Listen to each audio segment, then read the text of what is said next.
¿Cómo estáis? Antonio Gómez Bermúdez. Yo soy observador y controlador de obras. Nosotros los jubilados estamos apuntados a un bolsín. Nos llaman para hacer aquí unos turnos para vigilar las obras.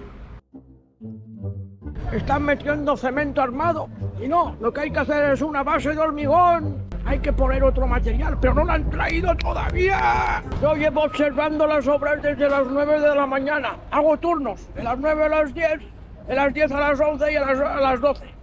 A las 12 viene mi compañero y me sustituye.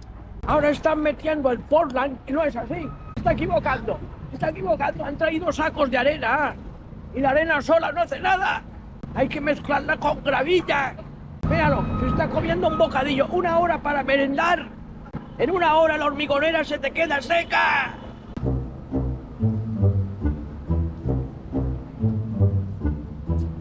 El suelo hay que nivelarlo antes, que después quedan curvas.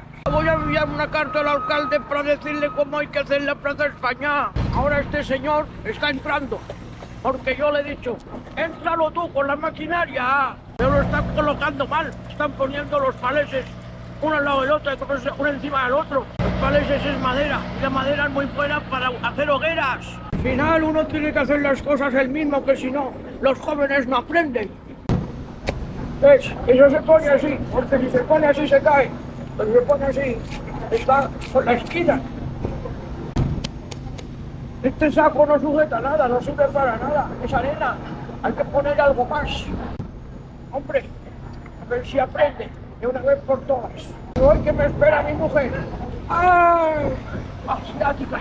Si yo fuera joven como esta gente, yo en 2 semanas lo tengo hecho. Esta plaza hace más de 1 año que está patas arriba. ¡Qué desorden!